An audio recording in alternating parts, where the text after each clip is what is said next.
All right, welcome back to CBS Mornings. The NFL wrapped its regular season on Sunday, and 14 teams have punched their playoff tickets. Let's take a look at the NFC. The 49ers, they get a first-round bye this week. The Cowboys, they will play the Packers in Dallas. My Detroit Lions will take on the Rams in the Motor City, while the Eagles will go to Tampa to face the Bucs. In the AFC, the Ravens, they are chilling because they earned their bye week as well. The Bills take on the Steelers in Buffalo. The defending champion Chiefs play the Dolphins in Kansas City. And the resurgent Browns, they go to Houston to meet the Texans. We have a lot to talk about, so let's bring in James Brown to break it all down, the host of the NFL Today on CBS. Patty won't come out with me. I tried to drag her out live. Shout out to Patty. Shout out to you. What's up, JB? How you doing? Clark and Klaus has to be. What is this all about? Yeah, Please, we got a whole football team in here. Shout out to our crew, but let's talk about the players on the field. Let's start with last night's game in Miami. Got it. The Bills, winners of 5 straight. It seems like they are playing right at the right time. I think resurgent is a word, operative word from the derivation surge.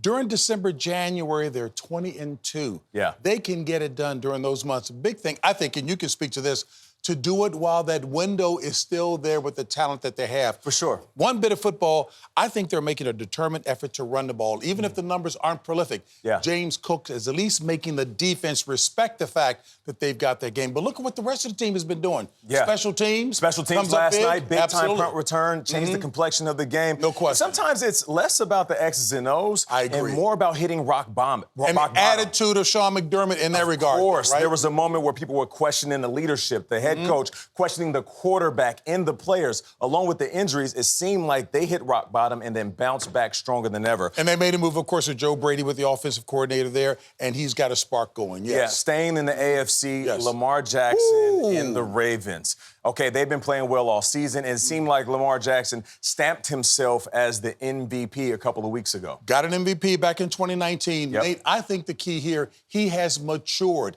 He's trusting the other weapons that he has. He has a tight end go down, Mark Andrews. Isaiah likely steps up. So he trusts those guys, and he is still the dangerous quarterback. Many people called him a glorified running back. Please, he brings a lot to the table. Nate, what did he do? Come out acting like he was going to throw it. He was going to throw it with his left hand right? and then switched his body and threw it down the right sideline, something we haven't seen. Just the thought of that, Nate. And people have to embrace the fact that the definition of the quarterback has now changed. No and guys question. like Lamar Jackson are leading the way. Okay, now, old school mentality was strictly pocket. It is now new school. New school for sure. Speaking of old school, you've called this season. Klaus, as he looks at me, called it old school. Go ahead. No. You've called this season the year of the backup quarterback. Yes. And there's an old school guy in Cleveland who embodies that, Joe Flacco.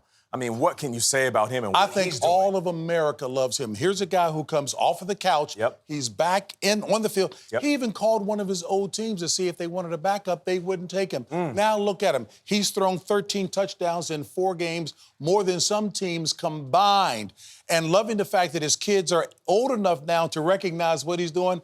I'm loving Joe Flacco, who's a good man as well. Yeah, one of 5 QBs that have started for the Browns. And let's just call it this. They're a really good team, too. Defensively, they got monsters. He has Njoku as a tight end. And Amari Cooper is a beast at wide receiver. So look out for them. Hey, and give Kevin Stefanski some credit. No question about it. To do it with 5 quarterbacks, that's saying something. 49ers in the NFC. I mean, they have a bye. This could be the most dangerous team. What makes them so dangerous? I love the fact, I guess the word for me, Swiss Army knives. He's got 3 or 4 players who are just flat-out players. They can do it all. Do multiple things. And just because they may have had a little bit of a stretch there where they weren't as dominant as before, don't count them out because they can punch you in the mouth and get it done with some talented players. Dallas Cowboys, a bit of an enigma this season. I mean, they play well at home, but we've seen them struggle on the road. Who's going to show up in the postseason? No place like home because beating the Washington Commanders, they now get to play at home. Wouldn't see San Francisco until the title game if everything went according to plan. Don't count San Francisco out. Don't count Dallas out because Dallas is getting it done at home. No place like home. Last thing, the Chiefs, they don't look as dominant as they have looked in recent years, but they still have Patrick Mahomes. No question about it. But you would agree, defense is what's getting it done for Kansas City right now. Patrick Mahomes is still dangerous.